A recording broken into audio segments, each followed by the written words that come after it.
Price lord. Good morning ಎಲ್ರಿಗೂ ಕೂಡ ಕರ್ತನಾದ ಯೇಸು ಕ್ರಿಸ್ತರ ನಾಮದಲ್ಲಿ ನನ್ನ ಪ್ರೀತಿಯ ವಂದನೆಗಳನ್ನು ತಿಳಿಸ್ತೇನೆ.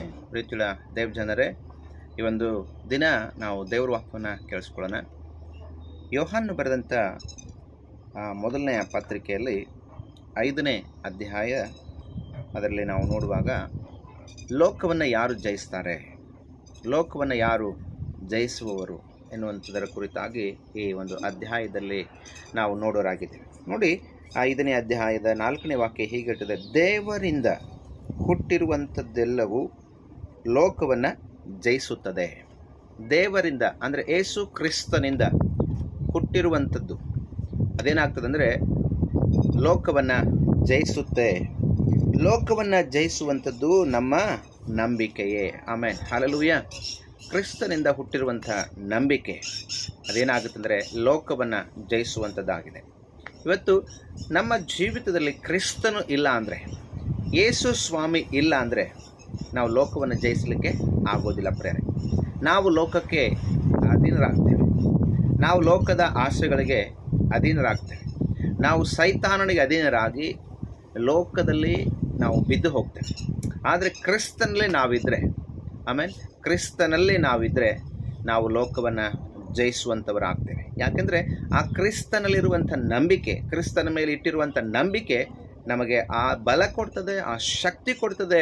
ನಿಜವಾಗ್ಲೂ ಸೈತಾನನ ಎಲ್ಲ ಯೋಜನೆಗಳನ್ನು, ಲೋಕಕ್ಕೆ ಸಂಬಂಧಪಟ್ಟಂಥ ಎಲ್ಲ ಸಂಗತಿಗಳನ್ನು ಜಯಿಸುವಂಥ ಬಲ ನಮ್ಮಲ್ಲಿ ಕರ್ತನು ಆ ನಂಬಿಕೆಯಿಂದ ನಮಗದನ್ನು ಕೊಡುವನಾಗಿದೆ. ದೇವ್ರ ವಾಕ್ಯ ಹೇಳ್ತದೆ, ಯೇಸುವು ದೇವರ ಮಗನೆಂದು ನಂಬಿದವರೇ ಅಲ್ಲದೆ ಲೋಕವನ್ನು ಜಯಿಸುವವರು ಇನ್ನಾರಿದ್ದಾರೆ. ಹಲ್ಲೆಲೂಯಾ. ಬಹಳ ಸ್ಪಷ್ಟವಾಗಿ, ಬಹಳ ಸುಂದರವಾಗಿ ದೇವ್ರ ವಾಕ್ಯ ಹೇಳ್ತದೆ. ಪ್ರಿಯ ದೇವ್ರ ಜನರೇ, ಯೇಸು ದೇವರ ಮಗನೆಂದು ನಂಬದವರೇ ಏನಾಗಿದ್ದಾರೆ ಅಂದರೆ ಲೋಕವನ್ನು ಜಯಿಸಲಿಕ್ಕೆ ಆಗಲ್ಲ. ಯಾರು ನಂಬಲ್ವೋ ಅವರು ಲೋಕವನ್ನು ಜಯಿಸಲಿಕ್ಕೆ ಆಗೋದಿಲ್ಲ. ಲೋಕವನ್ನು ಜಯಿಸುವಂಥದ್ದು ದೇವರ ಮಕ್ಕಳನ್ನು ಬಿಟ್ಟರೆ ಇನ್ಯಾರಿದ್ದಾರೆ? ಆಮೇಲೆ ಹಲ್ಲೆಲೂಯಾ. ದೇವರ ಮಕ್ಕಳನ್ನು ಬಿಟ್ಟರೆ ಇನ್ಯಾರೂ ಕೂಡ ಇಲ್ಲ.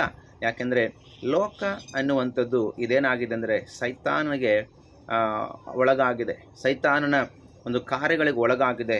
ಇವತ್ತು ಲೋಕ ದೇವರ ಮಕ್ಕಳನ್ನು ಮತ್ತು ಪ್ರತಿಯೊಬ್ಬರನ್ನು ಕೂಡ ಏನು ಮಾಡ್ತದೆ ಅಂದರೆ ತನ್ನ ಅಧೀನದಲ್ಲಿ ಇಟ್ಟುಕೊಳ್ಬೇಕೆಂಬುದಾಗಿ ಬಹಳ ಹೋರಾಟ ಮಾಡ್ತಾರೆ. ಆದ್ದರಿಂದ ಆ ಲೋಕವನ್ನು ಜಯಿಸುವುದಕ್ಕೆ ಕ್ರಿಸ್ತನಲ್ಲಿ ಮೇಲಿಟ್ಟಿರುವ ನಂಬಿಕೆ ಬಹಳ ಪ್ರಾಮುಖ್ಯವಾದದ್ದು. ದೇವ್ರ ಮಕ್ಕಳೇ, ನಾವು ಆತನ ಮೇಲಿಟ್ಟಿರುವ ನಂಬಿಕೆ, ದೇವರಿಗೆ ಸ್ತೋತ್ರ ಮಾಡೋಣ, ಇನ್ನೂ ಬಲಪಡಿಸಿಕೊಳ್ಳೋಣ. ಆ ನಂಬಿಕೆಯಿಂದ ನಾವು ಲೋಕವನ್ನು ಜಯಿಸುವಂಥವರಾಗಿದ್ದೇವೆ. ಆ ನಂಬಿಕೆ ಇಲ್ಲ ಅಂದರೆ ಇವತ್ತೇ ನಾವು ದೇವರ ಸಮ್ಮುಖದಲ್ಲಿ ಒಪ್ಪಿಸಿಕೊಟ್ಟು, ದೇವರೇ ಆ ನಂಬಿಕೆ ನನಗೆ ಕೊಡು ಎಂಬುದಾಗಿ ನಾವು ಕೇಳೋಣ. ಯಾಕಂದರೆ ದೇವರಲ್ಲಿ ನಾವು ಕೇಳುವಾಗ ಆ ನಂಬಿಕೆಯನ್ನು ನಮ್ಮಲ್ಲಿ ಆತನು ಹುಟ್ಟಿಸುವನಾಗಿದ್ದಾನೆ.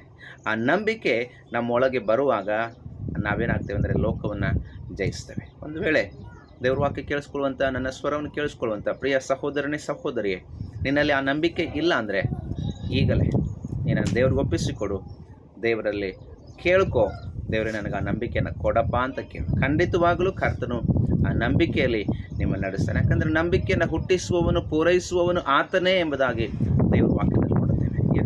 ದೇವ್ರ ಮಕ್ಕಳೇ, ನಮ್ಮಲ್ಲಿ ನಂಬಿಕೆ ಕಡಿಮೆ ಆಗಿದ್ದರೆ ನೀವು ದೇವರನ್ನು ಬೇಡಿಕೊಳ್ಳ್ರಿ ಅಂತ ದೇವ್ರ ವಾಕ್ಯ ಹೇಳ್ತೀವಿ. ಆದ್ದರಿಂದ ನಾವು ನಂಬಿಕೆಯನ್ನು ದೇವರ ಸಮ್ಮುಖದಲ್ಲಿ ಹೆಚ್ಚಿಸಿಕೊಳ್ಳೋಣ, ಲೋಕವನ್ನು ನಾವು ಜಯಿಸೋಣ. ದೇವರಿಗೆ ಸ್ತೋತ್ರ. ನಮ್ಮನ್ನು ಬಹಳವಾಗಿ ಪ್ರೀತಿ ಮಾಡಿದ ಪರಲೋಕ ದೇವರೇ, ಒಳ್ಳೆ ಸಮಯಕ್ಕಾಗಿ ಸ್ತೋತ್ರ. ಕರ್ತನೇ, ನಾವು ಲೋಕವನ್ನು ಜಯಿಸುವುದಕ್ಕೋಸ್ಕರವಾಗಿ ಬೇಕಾಗಿರುವಂಥ ಆ ನಂಬಿಕೆಯನ್ನು ಪ್ರಿಯರೆಲ್ಲರಲ್ಲಿ ಹುಟ್ಟಿಸು ಎಂಬುದಾಗಿ ಪ್ರಾರ್ಥಿಸ್ತೇನೆ. ಯಾರೂ ಕೂಡ ಲೋಕವನ್ನು ದೇವರೇ ಸ್ತೋತ್ರ ಜಯಿಸದಂತೆ ಅವರೇ ತಮ್ಮನ್ನು ತಾವೇ ಲೋಕಕ್ಕೆ ಒಪ್ಪಿಸಿಕೊಡದ ಹಾಗೆ ನಿನ್ನ ಕೃಪೆ ಅವರು ನಡೆಸಲೆಂಬುದಾಗಿ ಯೇಸುವಿನ ನಾಮದಲ್ಲಿ ಬೇಡಿಕೊಳ್ತೇವೆ ನಮ್ಮ ತಂದೆಯೇ. Amen, amen. Praise Lord. ದೇವರು ನಿಮ್ಮನ್ನು ಆಶೀರ್ವಾದ ಮಾಡಲಿ. Thank you.